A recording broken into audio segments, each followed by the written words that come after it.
Today's conversation is for the woman who's doing well, but quietly asks herself a different question. Not how do I grow faster, but how do I build this in a way I can actually live with? Because there's a season where ambition isn't the issue anymore. Clarity is. Control is, sustainability is. My guest today is Mandy McAllister, a real estate investor, educator, and leader inside GoBundance Women, and a very dear personal friend. Mandy left a high-performing W-2 career after building financial independence through small multifamily real estate. She owned, operated, and repositioned hundreds, if not thousands of units. And just as importantly, she's learned where the real cost of growth shows up. What I deeply appreciate about Mandy is she doesn't talk about success like it's a personality trait. She talks about it like a system, one that has to support your nervous system, your values, and your life, not just your spreadsheet. This is not a conversation about scaling at all costs. It's a conversation about discernment and choosing boring over impressive, and about what it really takes to feel steady while you're building something meaningful.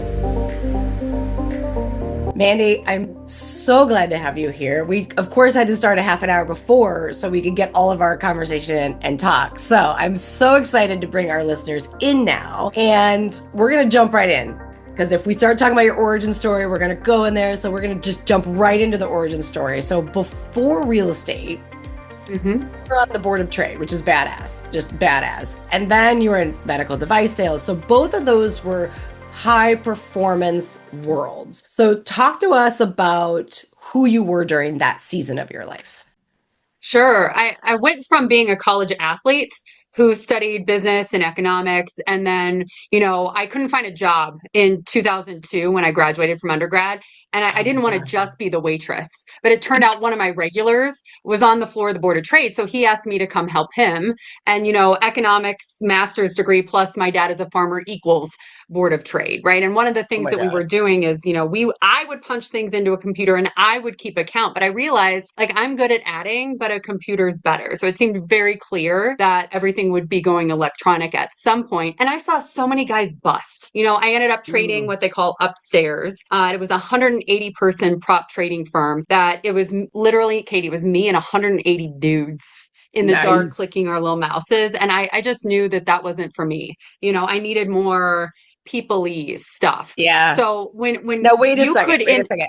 You uh-huh. got this, you got this in from being a waitress and networking and the ask. Well, I feel like wherever you are, if you are just fully yourself, if you are Yes. fully just clear on the things that matter to you, this lesson that keeps showing up in life is you got to decide the thing that matters for you. And then the Yeah. right people will ask questions to get you move forward in whatever you're doing. And what a happy accident that this sweet little farm girl who was a bottle service girl on Rush Street in Chicago, made like talked about economics, talked about farming, talked about these things. And he's like, wait, like you're not the normal bottle service girl. Maybe you would be, somebody who would work on the board of trade. So after I traded upstairs, though, like I saw these guys. Like you could on a day lose hundreds of thousands or millions of dollars. And I realized I don't want to be part of something where I could show up and do hard work and then go negative in the day. So I actually Yeah. started undergrad thinking I would go to medical school and then ended up having a talk with a cardiologist who convinced me that I didn't want to be on call. So I switched to business. But I knew business and I knew like medical stuff came pretty easy to me. So I was a sciencey brain. So I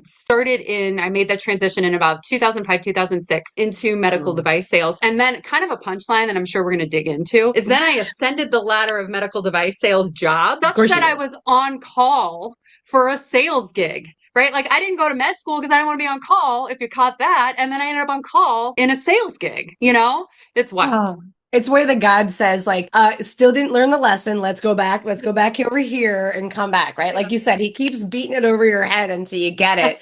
I've had that experience with him too. I So, do think, though, to kind of tie a bow on your question, that I mhm, think all of those things were very clear paths laid out yeah. of what was expected and how to ascend that staircase and how to climb whatever the ladder is that they prescribed for me. And girl, Mm. you show me something and you tell me to go and I will go. So I followed the steps that I was supposed to go to Yeah. ascend that ladder. And then I realized after many, many years of climbing that my ladder was against the wrong wall. Ooh, that's a great one. The latter was against my mind because I don't think you've ever met a target you can't hit. Like we're kind of in that same, breed there. It's like you give me a target, I can hit that and I can go past it, right? Like keep We going. totally share this like audacity. Like, Ooh, I can't do that. Wanna bet? yeah. I'm gonna Grab your figure it popcorn. out, you know? Yeah. It's gonna get good. Yeah. Oh, 100%. So what was actually, you said like you're on the wrong ladder, but what was actually working for you at that time? Because I always think like, I mean, my history in the tech world and startups and family business. And I feel like, again, once you can look back and you can be like, okay, all of those planted seeds for where I'm at right now. And I bring in all that experience. So what was working and what was quietly not working anymore? What started to stir in you a little bit? Besides Well, the the on-call, or lessons. was that it? Yeah, yeah, yeah. Well, the what was working, the lessons that I learned that I ended up taking forward in life. Mm, One, the people, the recognition that usually when you meet a person, that if mhm, you can figure out a way that something can work for the both of you, like that is the magic. And also the imposter syndrome that I think so many women feel. Like mm, once you get next to usually the dude who's leading something and you realize, wait, you're in charge of what?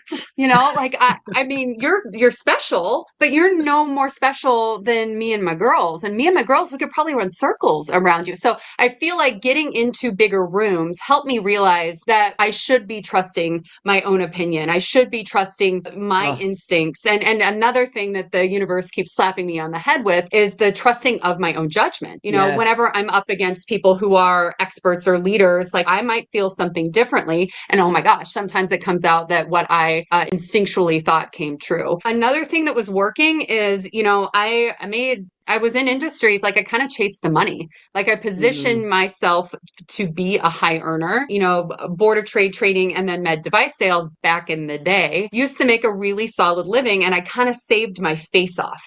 ooh, So it what do you mean by was, that? I've, as a farm kid, like you fix the thing, you don't go buy a new thing. The idea of keeping up with the Joneses, like the Yeah. Joneses didn't exist in Windsor, Illinois, population 800.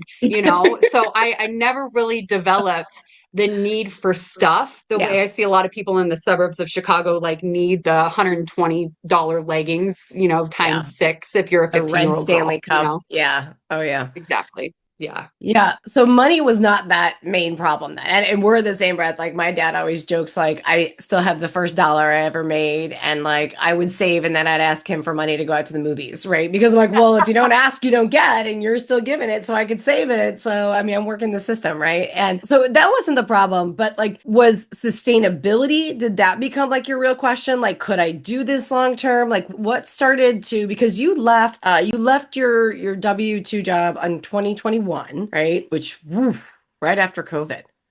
Right. Well, it's kind of it was a slow arc of leaving. I had a gig where I made a ton of money and I figured out really well how to fix problems within our industry it was a very different approach than any other rep.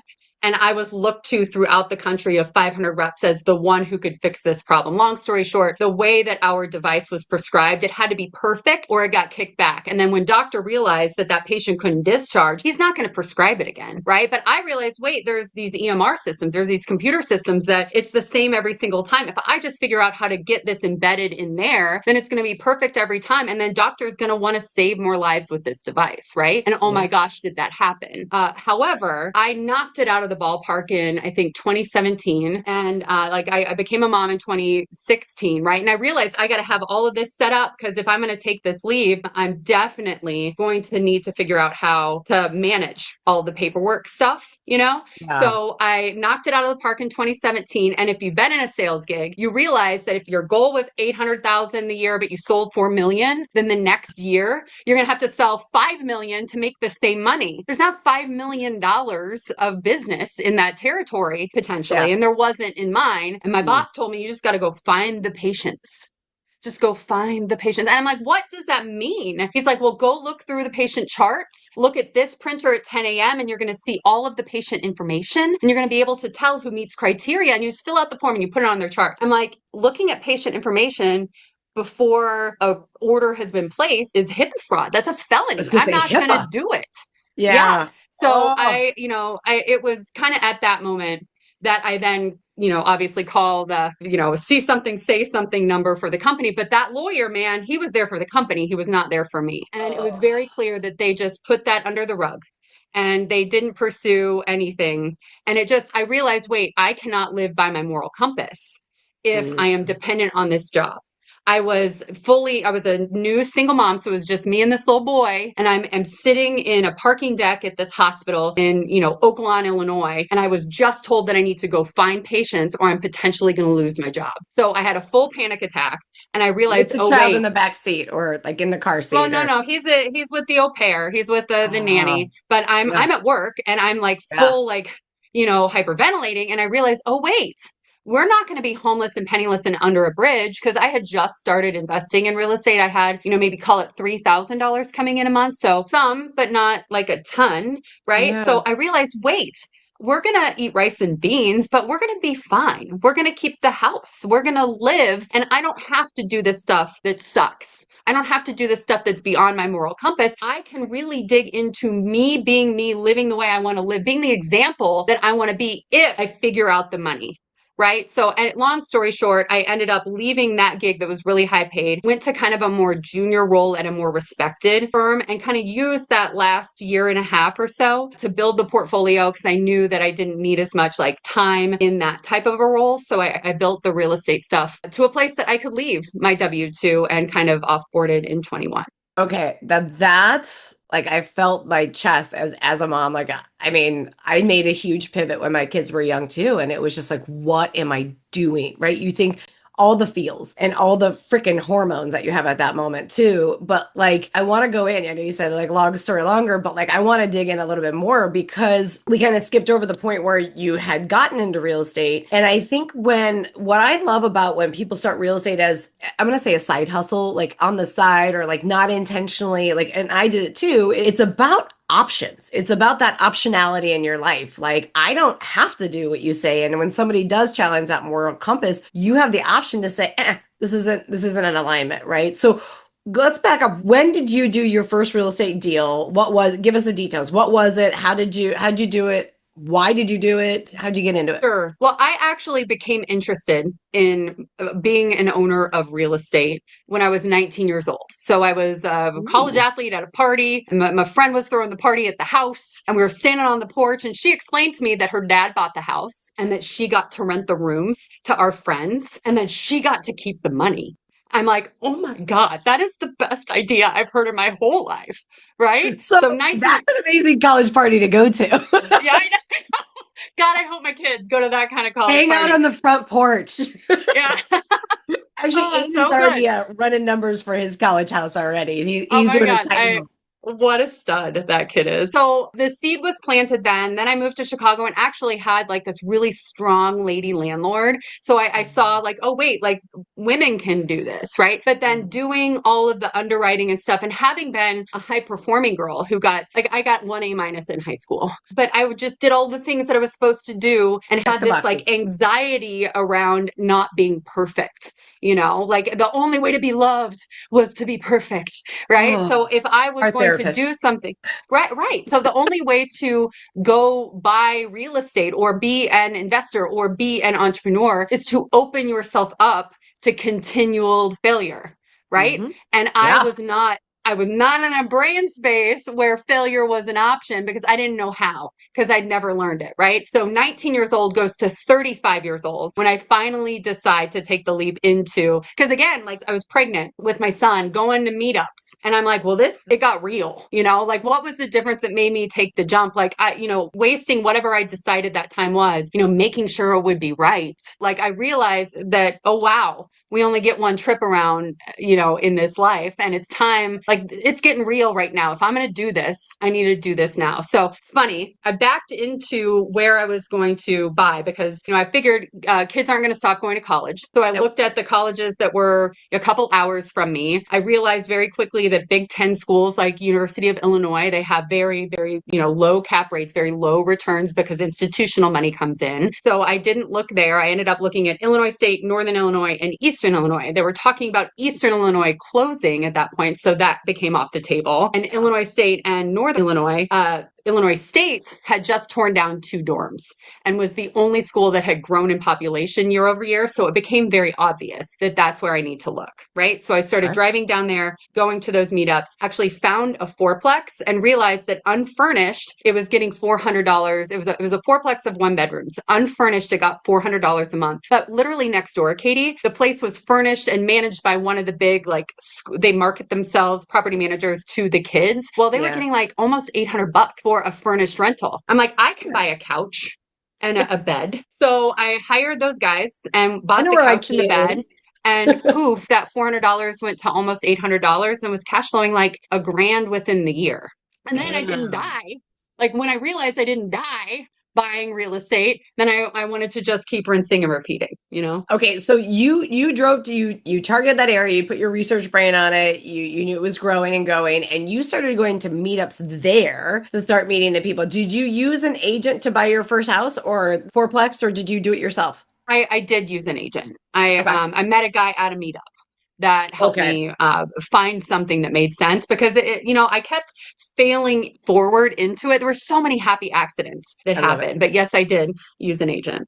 Yeah. And so then I was gonna ask, did you put money down in that? And like how did you structure the deal? Okay, you were going to giggle so hard. I was so nervous that I was going to be, again, homeless and penniless and under a bridge for a $120,000 purchase, Which, right? okay, let's put some perspective in here, Yeah, right? For yeah. first deal, when you talk anything as a first deal, when it's going from your checkbook, not the company's checkbook, right? Your Mhm. checkbook, 6 figure anything, it's a big deal.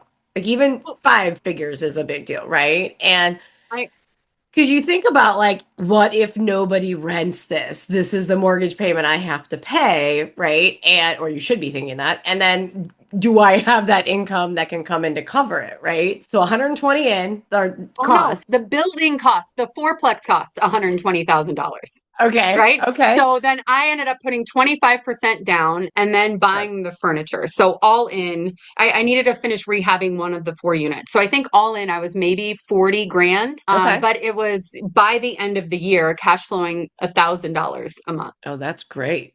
And when you say cash flow, you mean the true like netting me after all Net, net, net. expenses. The Net. truth. Yes. Yeah, I always, a thing I say a lot, I have the opportunity to help people go buy these kind of small to mid-size apartment buildings. And one thing that I always say in our underwriting piece in the running of the numbers is you got to get as close to truth as possible, right? And I Yes. don't care about projections so much as I care as the real bottom line truth. I don't want you to look good. I want you to be good, you know? Yes. Yeah. I just had my annual meeting with my partner Mike and we were talking about like performas and like the investor packets for some of our deals and he's like, "Yeah, he goes, those are great." He's like, "Those are our best guess at what's going to happen. You're never going to see those numbers again." And it's so refreshing when somebody else says that because you think like, "Oh, especially when you're in that perfection mode, which, Mhm. we both suffer from sometimes." Is like, but I want to make it. Like I want to hit that target, but not everything is going to go exactly like you projected it. And so you got to give yourself some grace in going into that. So that was your first deal. And you said that was when was that? Was that 2000 and, I want to That say, was like right at the end of 2015, right at the beginning of 2016. okay. When was your second? Was that the only one you had when you left or did you have more? Oh no. So then in Because end you of didn't die. 2016, I didn't die. Like I You proved didn't it die. to myself that you do not actually have to be perfect in all of the things to live, you know? Say that again. So Wait, you don't have to be whoever perfect? needs to hear this, you do not need to be perfect in all of the things to survive. Okay. So I ended up buying a sixplex right after that. And then, got realized after that sixplex, oh, wait, all of these people are doing these agency debt loans. These Fannie Mae Ooh. and Freddie Mac have investment grade loans that are non-recourse. So the thing that like the fear, the ick, the must mitigate problems piece of my brain did not love the idea of signing a $4 million loan and then somebody calling me on it, right? Me being personally Mhm. liable for it. So when I found out about these non recourse loans, I realized, oh, wait, that's the thing I I need to run after. So I kind of went through the 6 and the 10 phase, but then the real jump happened when I found some partners who were really like-minded in how we wanted to do things. And we bought a 53 and a 38. And when you are people in single family homes, you got to be right 100 times plus to be able Yeah. to have enough cash flow to make real choice with your life. But if you're doing these mid-size multis, 50, 30, whatever, you can be right 3 or 4 times and your whole life is set up. So, Yeah. that is a reason that I chose to focus on the larger stuff. I love it. So, one hand, I want you to explain for the listeners, I mean, what a recourse means and that effect, because I think that's a big key point, when you are signing your life away, like you said on the note. And then talk to me through where you found your partners. I want to start there. Sure. So first, definition of non-recourse, kind of high level, it just means you're not personally liable. As a kind of quick example, if you buy a $2 million house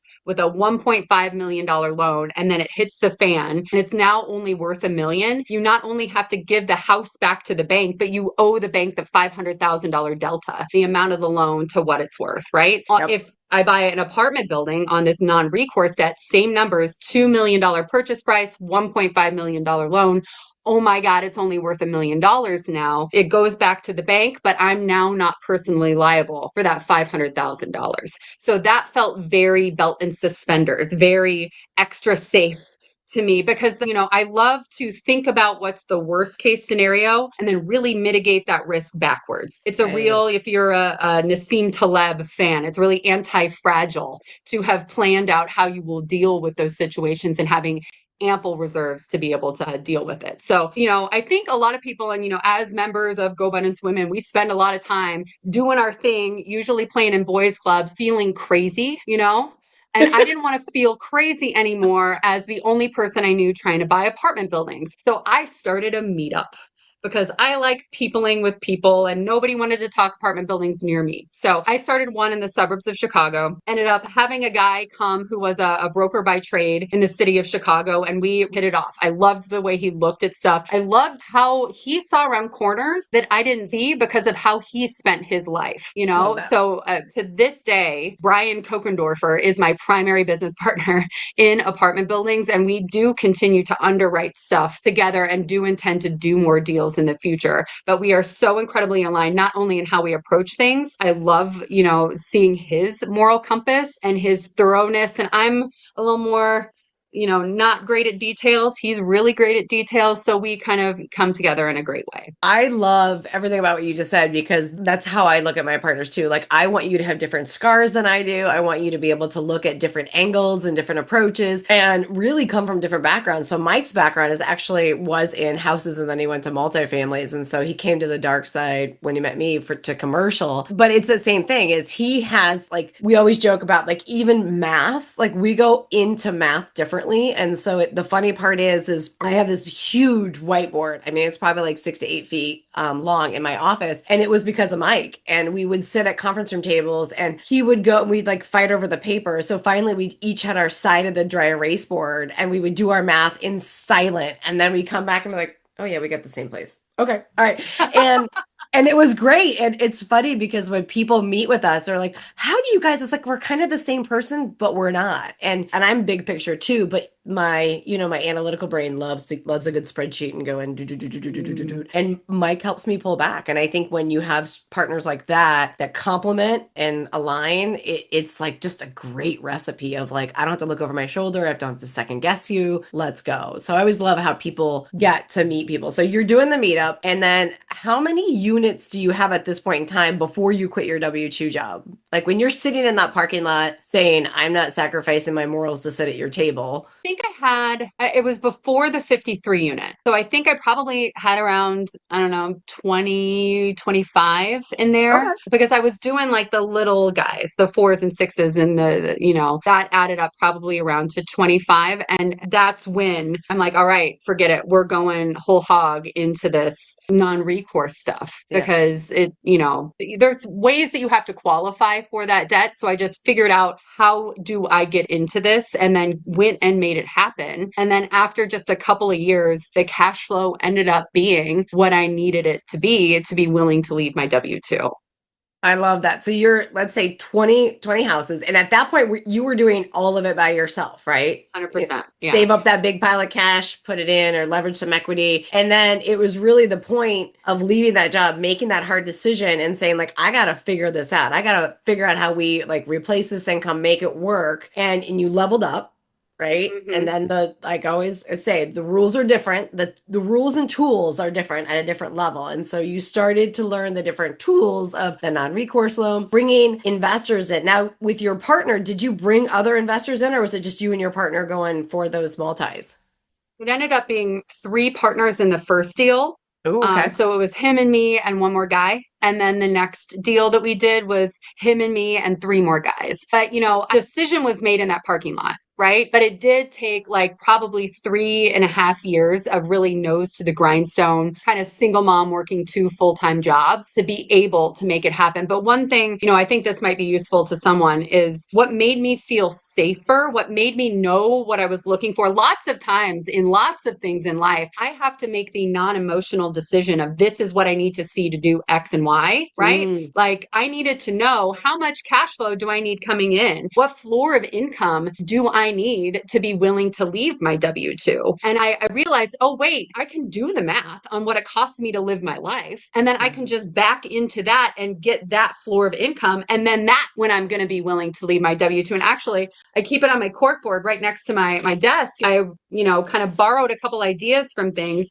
that there are different levels of feeling safe. There was the Oh, level of feeling safe in my car when I was having my panic attack that we're not going to be homeless and penniless, but there's freedom in that, right? yeah. It's not full, flip a table FU money, but there's freedom. And then at Yeah. some point, once you have, you know how much money it costs you to live your life on a monthly basis, and you have that plus some level of buffer, then you get to pick what you do with your time. And it is a math equation. If you're trying to put truth to a problem, if you're solving a problem, you got to put truth to the problem. There's nothing more truthful than a dang number. So this calculator is actually something that I looked for and couldn't find. So I made it. It's something that I'm going to make sure that you have the link, because if you don't know where you're going, if you don't know what these levels of freedom are for you, and then at the end of the day, open up your brain, because lots of people think to the finish line of leaving my W-2, but you got to have something to dream for. Because if you leave Yes. your W-2 with, call it 10 grand a month, because everybody picks 10 grand a month, like you're not going to fly private. You're not going to, go on an adventure every month with your family. So if you open Yeah. your brain up and just then put a price to what it is, like I don't Oh, want a jet, but I want a jet membership, right? Like I've looked up the price, right? And then you just plan for that life of your dreams. And if you're married, this is yeah. such a fun thing to do, to go do the, in the life of my dreams, I do X, Y, and Z. Do it in your individual corners, and then come together over a glass of wine and discuss it. Oh my God, that's my sweet husband. I make him do this all the time, but it's my favorite date. And then I'm texting you on date night. But and so I love that too, because I do that with my investor couples. So if they're coming to me and say, "Hey, we want to invest in your deals," I always want to know, like, where are you going? What are your plans? Because not every deal that I do is for every one of my investors, right? Some investors have different qualifications and like criteria of what they want. And so when we do that, I'll never forget, is a sweet near and dear couple that I grew up with, and our parents worked together. And I said, okay, I want your dream life, right? I'm all about doing the math. Do the math. That calms me down. Like it just is like, okay, I got my target now. I can go. And so anytime, even with my coach, I'm spinning or doing something, he's like, do the math, Katie. I'm like, okay. But I know that's what I need. And so this couple, and again, they work for Cat. So there's usually around March time, they get the big bonus. And so I figure they're coming and meeting and being like, what should we invest in with our bonus? Right. So and I say, okay, here's what I need. And I have an exercise I give them. And it's all about like, what's your dream life, when you retire? And he's like, I want to buy a car a year, and I want to have a place to have it, and I want to do this. And I'm like, okay, you're kind of conservative other than the car. And he goes, I could go every other year. And she's like, I want 3 girls shopping trips. And I'm like, how much do you want to spend on the shopping trip? She's like, oh, I didn't think about that. I'm like, put the number in there. Right. And so we just kept walking through, and it was interesting. It's almost like marriage counseling in a sense, because you look at them and it's like, whoa, like we have a different number. And even when I do this with Charles, like his number was way higher than mine was. And he's like, well, I want an endowment. don't want people to have to like worry about paying for education. That is very passionate of mine. And so I think it's also a good partner exercise. You kind of look at like you find out about the values, but that relationship with money is there like, and I'm like, okay, so how much of the bonus are you wanting to invest this year? Like, no, this is for next year. We've already bought a tractor this year. And it was just kind of like, but it's that I tell the story because people don't necessarily plan until you either have that like the pain point where you're sitting in the car in the parking lot after somebody just asks you to sacrifice your values, your morals, who you are, and saying like there's other options. Like, and Hmm. that's I think the hardest part when I know I was in certain situations where I thought, oh, I've got to grind this out. I got to do this, was stepping back and saying, I have options. I can say Hmm. no, but then what are the other options if I say no? And doing the math for that. Like for me, as you know, I left my family business. I gave them a year notice, but that was scary, right? Doing the math, like, is my family ever going to talk to me again? Can I handle it on my own? And you know, when you leave the family business, like everybody's like, let's see how she does, right? Let's see how she does this. I think we're the same kind. We work a little bit better with a chip on our shoulder, is kind of like, I gotcha. But in the sense, when you're in that alignment and in that brain space and that passion, that 90% that's the grind, you actually want to lean into it. Oh, I 100% that I think of it like a hose with a knot in it, right? Like you could push water through that hose and like you're going to get some water through if there's a knot in it. But if you just pay attention to the structure of what you're doing and make sure that it's in alignment, that there's no knots, that things are in the right direction, then everything is going to flow. Like I feel like alignment is everything. I think in this world of hustle porn, hustle culture, I watched something Alex Hormozy the other day, and I freaking love Alex and Layla Hormozy, but he said something that I Yeah. disagreed with. And he's like, if you want to stop and smell the roses, go ahead, but no one will remember your name in 3 generations. And I thought, that's a guy that has no kid, right? Like if you Mhm. stop and smell the roses with your children, the legacy that you're building there, like you Yeah. can't possibly dedicate that much time and be fulfilling in your life and your relationship with your children. Like I feel like the having had children, it opened my eyes up to the stuff that really matters. And it's so profound. If you don't have children, understand that you're going to be like, oh, I get it if you do one day have kids. But if you're not there, you're not going to get it. So I think it's so important to pick what matters to your life. And for Alex Hormozy, he doesn't give a flip about having kids. So his legacy has to come from how hard he worked. For me, it's smelling the roses and going to Disney World with my 10-year-old, you know? Yeah, and so many things on that because at that moment, I mean, like where was Duncan at that age? I mean, he was newborn, right? Like When I first, the I'm in the first, yeah, parking no, lot still. well, I bought the Fourplex and had Duncan within 4 weeks of each other. Because I Oh, remember he was brand new and I was trying to, feed him. And I'm like, rocking him, negotiating my property management agreements. And I'm I like, oh love my that. God, I can do anything. Yeah.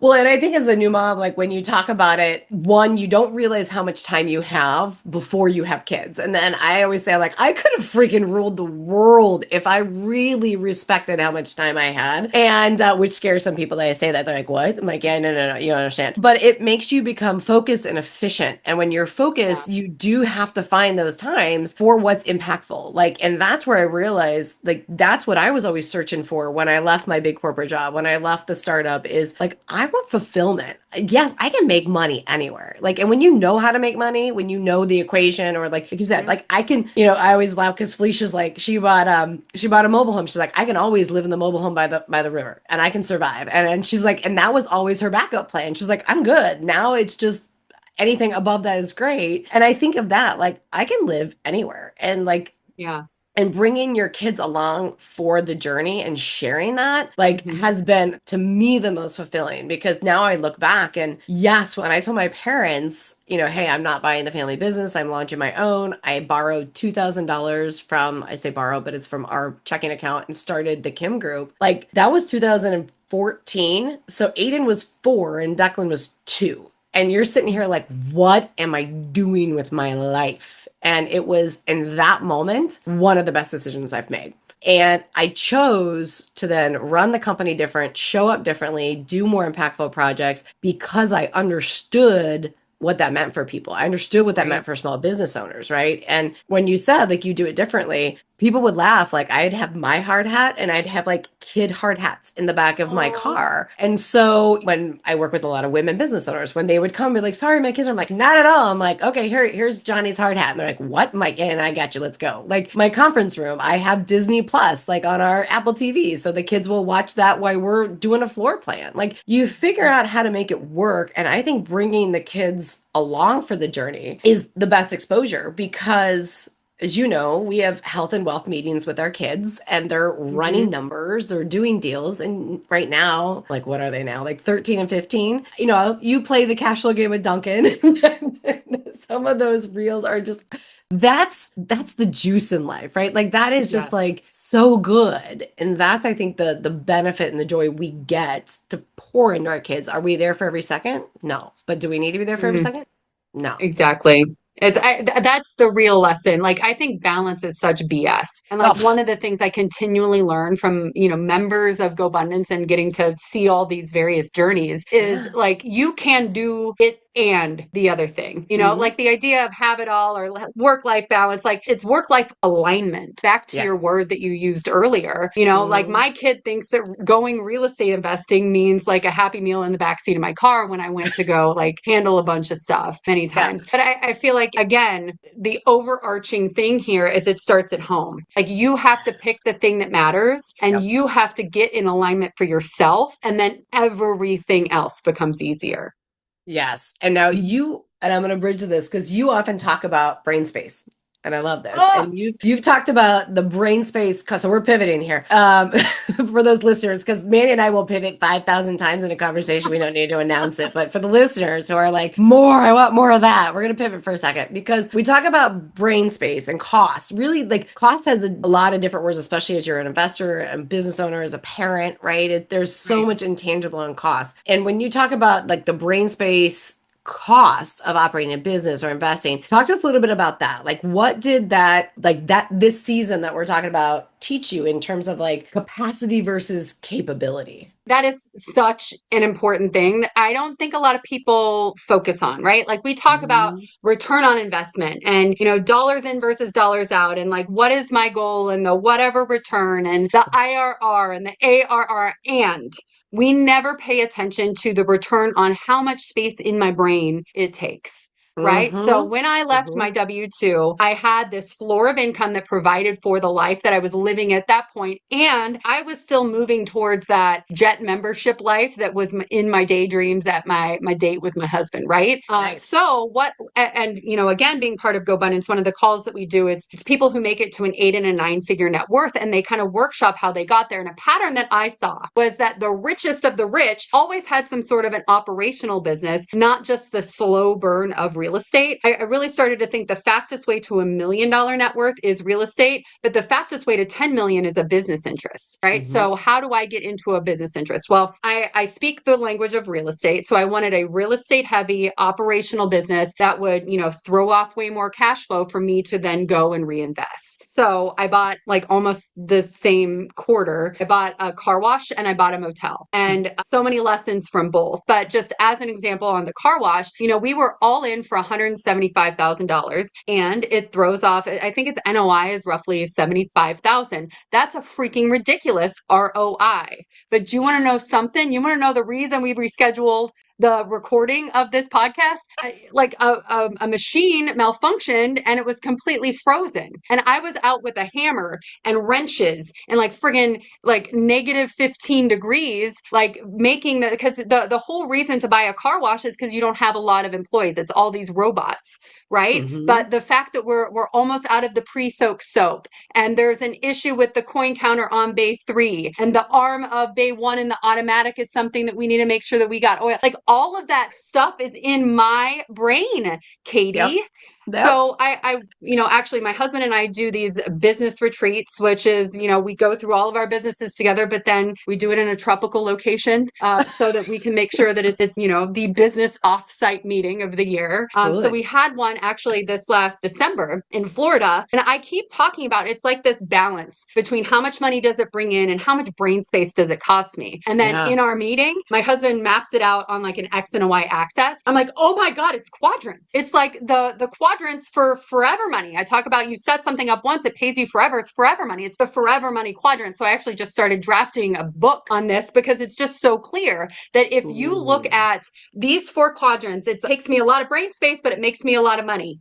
Like that's my motel right now, right? So like Yeah. that's worth it. And maybe I can get systems in place and the right people in place to lessen my brain space so that it becomes very worth it. Or I think about selling it. So my multifamily stuff, the 53, the 38, the 104, like those big projects, it's call it an 8% cash on cash, 10% cash on cash, which is relative to the other stuff I'm doing kind of lower, but it takes Yeah. me no brain space. I have a half hour asset management call once a month on it, and I see a report every Monday. So it's low brain space, low return. My midterm rentals on that sixplex, it's very high cash flow, but very low brain space. So Mm. I mapped every one of my assets out and realized, oh, wait, this car wash, it's kind of low return, very high brain space.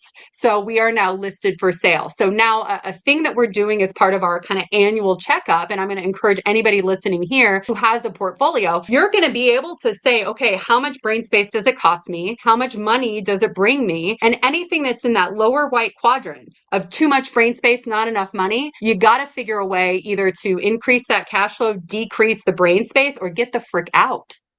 Oh, I love that. I love that. And one, I can't wait for the book. And it makes me think of like in my portfolio, right? Because it's a sweet, sexy deal, even though there was some turbulence getting to the deal, right? Which that always happens with the really good ones. It But the was sexy stuff is usually the problem stuff, you know? yeah, The well, boring yeah. stuff is the great stuff. The boring stuff is like just keep going. And I would say the blessing and the curse, right? Is like just do the rep. Right. Like when I tell my Yeah. kids with like their sports now, like do the rep, it will show up. Do the rep, it will show up. Right. And so one of the projects we did, and I'm looking at your quadrant, and I'm like, what's my best, like no brain, type of a Mhm. one with a return? I think of this urban infill project we did where we converted, a couple blocks of homes and bungalows into condos and townhomes for affordability and a couple different reasons. Well, we also leveraged a TIF, but we leveraged it in a different way, which TIF is a tax incremental financing. And any of my listeners know that I love my economic incentives. And so with how we set it up, granted, we're making a good couple profit points or whatever here and there when we sell the houses or sell the condos. Nothing to write home about, right? But for the next 20 years, we get a six-figure check without having to own anything. That is the anti-fragile. I think I want to underline this one more time. I set up my investments so that even if I screw up 70 things, it still pays me enough to live my life. Like I look Yeah. at like all of these people in coming from multifamily that over levered, that, bought into the scale, raise money. Don't start with a fourplex. That's dumb. Buy 400 units and other people's money, like all of that, hullabaloo that Yeah. now those people are underwater. There was a guy in Houston that freaking went to jail. I think that there's like such a need to say that it's okay to walk before you run. And if you do the math in such a way that you're getting that $100,000 check no matter what, that Yeah. is anti-fragile. You got to read this book. I've now said it 74 times. I definitely will. And to be clear, that was not my first tip deal, right? Like that was Mhm. I became a student of the game of economic incentives. And I still do. I teach it, I live it, I put it in pretty much all my deals that I can, and because you can't put in everyone, but like it's those tools, and it was not my first one, right? So it's how do you use it, how do you change the game? And most people would think like I never heard you could do that. You can if you set it up Yeah, right? And I firmly believe in a walk before you run. And if you're wanting to run, find somebody who's already running, like, and right. partner with them, like you mentioned, like with Mike, we were already investing in the game, so both of us running like challenged each other to get to a next level. Like he was a big multifamily guy. I'm like, I kind of want to get into that world. Like I've always grown up in the commercial world, and that's where I seek like let's do that. But again, I wouldn't go into a different industry without a partner who is Yeah. already running, not walking, running Hmm. in that level and has been there, done that, has some scars. I definitely want to underline one more thing on this Yeah. because your friend, Katie Kim, Mandy McAllister, has a professional entrepreneurial ADD, which is funny because the algorithm on Instagram just started showing me the ADD Entrepreneur Summit. I'm like, oh my God, it knows. But look at what You I may did. need to go.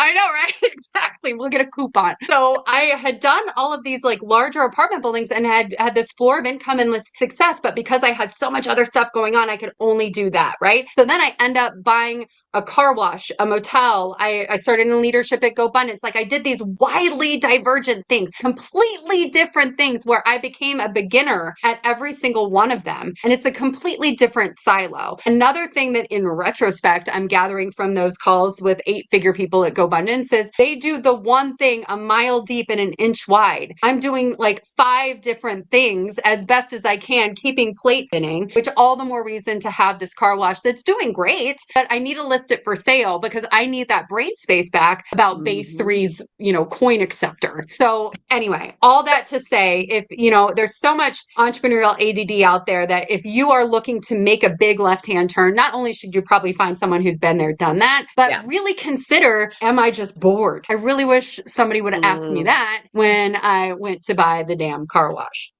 I didn't know you before the car wash, but so that's so true. And it's this year I've termed shiny squirrels because there's not shiny objects in squirrels. They're freaking next level shiny squirrels. Like Oh my that's where God. I'm at. Like I have leveled up my squirrels, and so next they're going to be golden shiny squirrels. But to that, I think it's the point of, and that's where you can't stress enough. Like lean into that boring, right? Lean into that mile deep, inch Yes. wide, right? Because once you get those reps, yeah, it's boring, but like the cash still's coming in, the deals are still getting done, like we're still moving forward. And I think the other point where you talked about like wish you had somebody in your sphere, and I think a lot of times what I love about like the accountability of being in GoBundance and now like even seeking that like outside of any relationship I create and curate is like I want somebody to like call me and question me on decisions and stuff because I think so many times as high powered women, as high successful women, people are just like, oh, okay, that you're doing that. Oh, okay, that's great. And you're like, whoa, wait, girlfriend, like, what are you doing? Yeah. Like, you're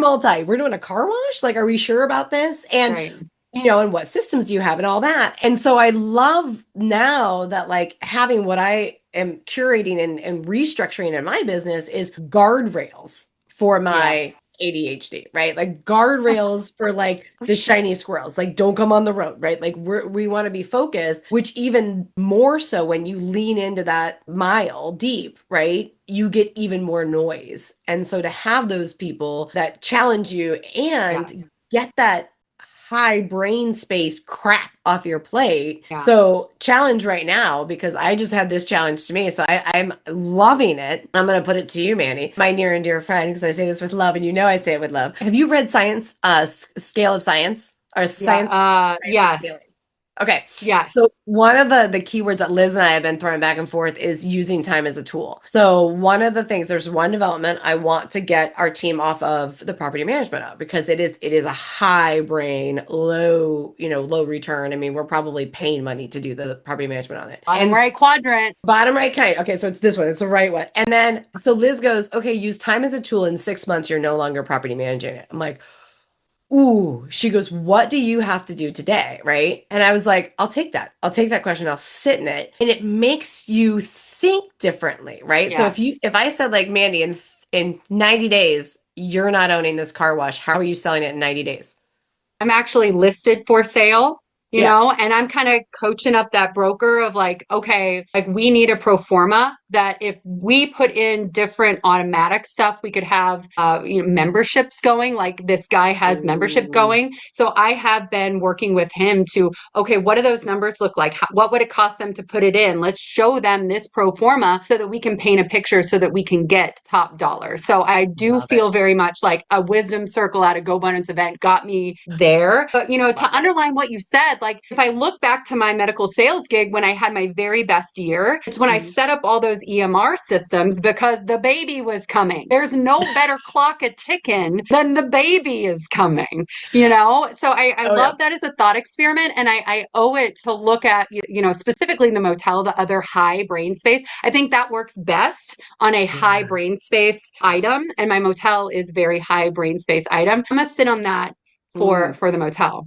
Okay, no, I like that. And I agree with you on the like there's no time clock like a baby's coming. I looked back at like our production, even on just like the real estate side, and I doubled my production every year before like when I was having that kid because I was like nesting, I think professionally nesting of like I gotta build this up. And of course I went back to work. I do not recommend this, but like I was, went back to work like 2 weeks after I had the kid, and I mean like would not recommend that. But like I knew I wasn't gonna have downtime. I would have to still catch up. But Yeah. it's that time clock. And I think sometimes when we are comfortable, like there's a Yeah. reason to set the deadline, right? Because we're Yeah. fine, right? We're fine. We're making that money in our W-2, but now all of a sudden, hey, AI switched out my job, or now they're not doing this, or, there's so much shift. And I think in the workplace that W-2s are, I've never thought W-2s were safe, but like I think even more so now they're not. And if you're not leveling up your brain and your personal brand, Yes. then you're not marketable. And you have to keep raising that bar. So I love that. Love that. Love it. Love it. Now you mentioned a couple times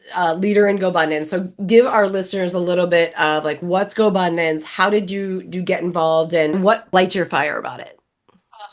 Mm. So we are the tribe of healthy, wealthy, generous women who choose to lead epic lives. And I actually, I heard of this because the two hosts of the bigger podcast joined and would talk about being next to other people, doing big things, asking hard questions, doing the accountability stuff. Because if you're the person at the front of the room, like you said, people, might not ask you those pointed questions that you need to be asked in order Mm-hmm. to grow whatever you're doing. But I also really loved that it wasn't just the money, right? So Mm-hmm. the yes, financial freedom matters, but also, how is your health? How connected are your relationships? Are you giving back in a way that feels awesome? And let's set goals around those things and not just the money. Because once you got Yeah. money figured out to a certain extent, you realize that there's so much more juice in life. Oh yeah. So what lights me up is getting to be this really small part of other people's journey. Like, I love to wingman my girls. I think you know Yeah. this about me, Katie. Like, I love to know, like, what are you working on? What introduction changes the ball game for what you're Mm. doing? What resource is going to take you to some 10x level that you might be missing? And oh, have you met so and so? And oh, we're going to leverage our resources and just hire Katie Kim. And all of these things line up in such a way that the pie grows bigger, right? Yeah. And just, I feel like, this is going to a little woo woo deep here for a hot second. But the way I look at like spirituality and serving the universe or God or whatever you believe in, like doing good by people, making people, like Mm. being the person who smiles, like that's doing God's work to me. Being Yeah. a little piece of someone's success that helps them feel good or grow, like that is God's work. And that's what I'm put here to do.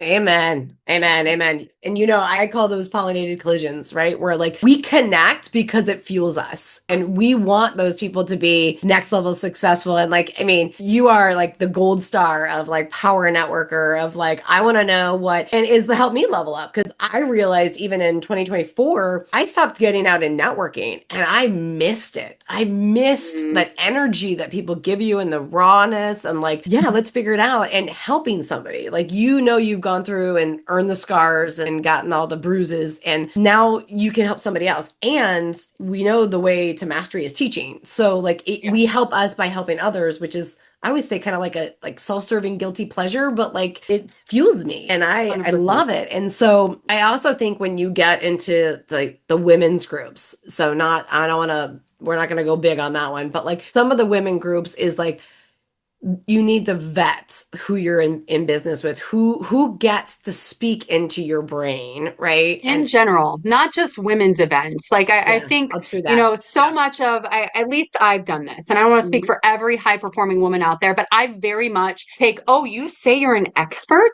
Oh, Okay, here, take this decisions away from me because you say you're an expert. oh, Right. preach it. And that Preach it. that is the absolute worst decision you can make, regardless of that person's gender. I've been burned by both genders by having done that. Yes.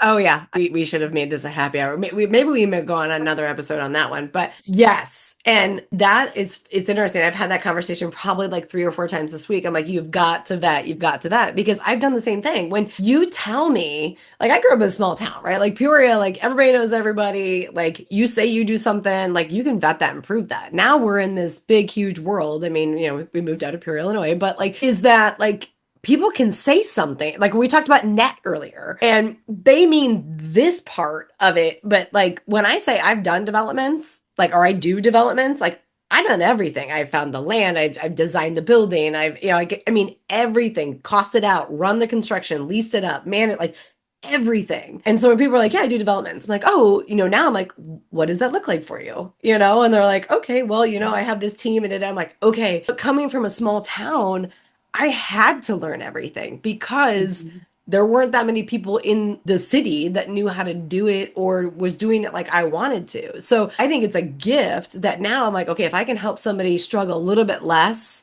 and then I can connect. And sometimes there's something in it, right? Like, hey, if they're putting together a deal, like let me know. I'll invest in it if it's a good one, right? But it's always about that will come back and Yeah. I don't have to worry about like I don't worry about that at all. But you are a great like even what was it? Even this week, I think it was this week when you connected me with Katie and you're like, there's two Katie girls that develop. And I'm like, and I've listened to Katie talk and I'm like, dude, I'm just gonna drive over and like go hang out with her for a day. Like, let's Like do it that. is bonkers that you two don't know each other. You're both great, incredible humans that are focused on the right things. It's just you guys are going to hit it off like crazy.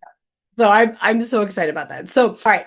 Oof, okay, there's so many more ways, but I want to really bring home when you talk about like vetting and those people and Yeah. speaking in like what's your like 1 to 2 questions that you ask people and you go into that vetting before you allow them to speak into your business. I think the way that I've gone further faster is partnership, but I have also done really very poorly with partnership. The fastest ship to sink is a partnership, if you've ever heard that one. But, I'll say, this was a person who was an expert in a field, Yeah. and we just didn't look at the way things were managed the same. To me, I feel like you only, if you can't measure it, you can't manage it, Yep. right? And to her, it felt like she was a whipping post if she was asked for numbers. So, Yeah. thing number one is let me see what you've done to date. And does Mm. that marry up with what I need to see in terms of the real?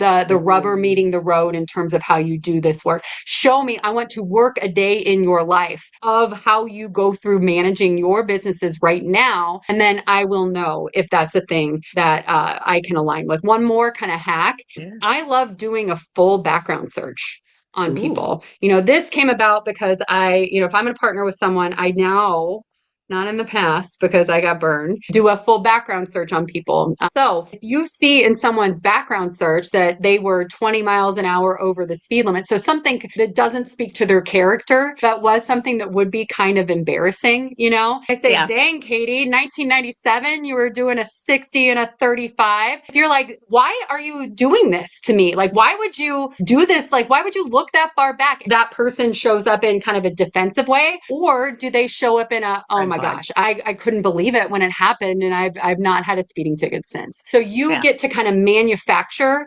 this hard situation, right? Like people Mm. say that they're great and easy, great at communication, but you don't know until you're in a hard situation. So is there like a benign hard situation that you can manufacture with a question like that that might show their cards in a certain way? Ooh, that is so good. I love that. And it's interesting you say about background checks because I just did a syndication with oil and gas, my first one this past year, with women who I knew of, but I've never done a deal with them. And Yes. the first thing we did was background checks on all of us.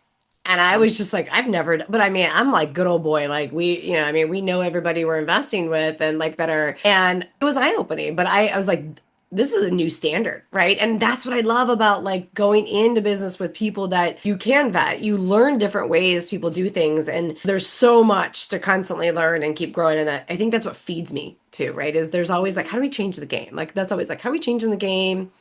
making some impact and doing good. So, okay, so I'm gonna wrap it up with one final question. Okay, if someone is listening that is already successful, but feels like they're carrying all the risk alone, what would you want that person to hear? The way that I find peace, like I think of what peace is going to look like, and then I Mm, try to manage my life to it. mm, Like this idea of how do I make sure that there is certainty to enough things that I'm going to be able to sleep at night, because if I'm sleeping at night, everything else can get solved. yes, So if you're bearing all of the risk, if you are carrying all of the burden, doing all of the things, you really need to really think through those quadrants. What are the yeah, things you need to be subtracting? Because usually the secret to peace is subtracting, not adding. So yes. it's like the Coco Chanel thing that when you look in the mirror, you got to figure out one thing to take off your outfit before it's perfect. So I would say, what can you subtract? I love that because that is complexity is earned, right? With the more we do, the more we build our craft and hone our craft. Complexity is earned, but simplicity is the alignment. Like again, mile deep, inch wide, simplicity going in there. Simplicity is brilliance. Yeah, and I'm ready for some simplicity. Preach, girl. So if you're trying to buy a car wash in the suburbs of Chicago, call Mandy McAllister. We'll put the link to the listing. Give me the link to the listing. We'll put that in the show notes. If anybody wants, we can start talking creative deals, Yes. all that. So, Mandy, always a pleasure. I mean, always a pleasure when we talk. And just, yes, love you, girl. And I love that you're in my tribe. Like before joining GoBundance Women, I had I social stalked you, right? And so I always do that to I vet people, and people are like, "What?" I'm like, "Oh, I hunt my friends." Like I'm like, "You, I want to meet you. Like we should be friends." So when I remember when the first time when they GoBundance, you're like, "So who are you here to meet?" Who? I'm like, "You." Like, just Like, girl, let's go. Like, well, your energy is so. Have you seen this thing on social media? It's Maya Rudolph, and I forget who else. She's like, "Oh, you're an animal. Like, you're gonna blah, blah, blah, blah, blah, blah. Like, we're just gonna do it in your energy, and we just go." You are one of the people I think of when I see that. oh, back at you, girl. Back at you, girl. Oh, okay. So we're gonna have to do this again. Yeah, 100%. In the pits. So one, your book's not out yet. Now that I just got this We're thrown at me, and drafting. this guy was I'm like, okay, book's coming out, so we'll put a little teaser in that. How can people reach you? Because we didn't get into this, and I can't believe because I was hoping and thinking we would. You teach about investing in small multis too, so I want to make sure that you tell a little bit about that. I'll put the link in our show notes for everybody because it's great. I've had the privilege of taking it and going through, and you really are wanting to learn how to really truly vet multifamilies and get into the game from somebody who's been there, done that, has the scars, has the knowledge. Definitely check out Mandy's small multi program because you are going to learn a lot and you're going to have tools. So it's not just a course that, you don't take away anything. You have the tools and you're going to do the reps. So where can they find you on all the socials and everywhere? Everything that I do kind of rolls up to mandymcallister.com. It has information on the course. It has information on GoBundance, all of the podcast things, the calculator that we'll make sure we link you to. Yes, yes, I love that. I love a good calculator too, because if you don't know where your position is, and we really dug into that a lot in January, is getting that strategic focus of like where are you at right now, where do you want to go? So any more tools and calculators, I love that. We'll definitely put it on the show notes and on some of the socials. So Mandy, thank you so much for your time. Thank you, Katie. I just love every minute with you. Thank you for what you're Ditto. doing for your listeners. Thank you for being such a good human. Oh, thank you. Love you, lady. Before we wrap up, if someone in your world needs this conversation, a founder who's carrying a lot and ready for clarity, send this episode to her. These messages land deeper when we share them. And if you're in that space where you know your business can grow, you feel the potential, but the next strategic step isn't fully clear yet, let's talk. You don't need a new identity. You don't need to force a direction. You just need clarity that's aligned with your goals, your numbers, and the life you want to lead. I invite you to book a call with my team. We'll look at where you are, identify the real leverage points, and map the smartest next move, whether that's one of our free resources, a workshop, or deeper support. Clarity creates momentum. Let's get yours. Let's go. The information in this podcast is for educational and informational purposes only. It is not legal advice. It's not financial advice. It's not investment advice. Real estate development, like any investment, carries risk. Before you make decisions, you should always consult a licensed professional, your attorney, your CPA, or your financial advisor, to name a few, to make sure you're making the right choice for your situation. I'm here to share insights and strategy, but you're responsible for your own decisions, and each situation is unique. So make sure you contact your professional team to give you your specific guidance for your specific case, as each real estate development's different and unique and has its own challenges and opportunities.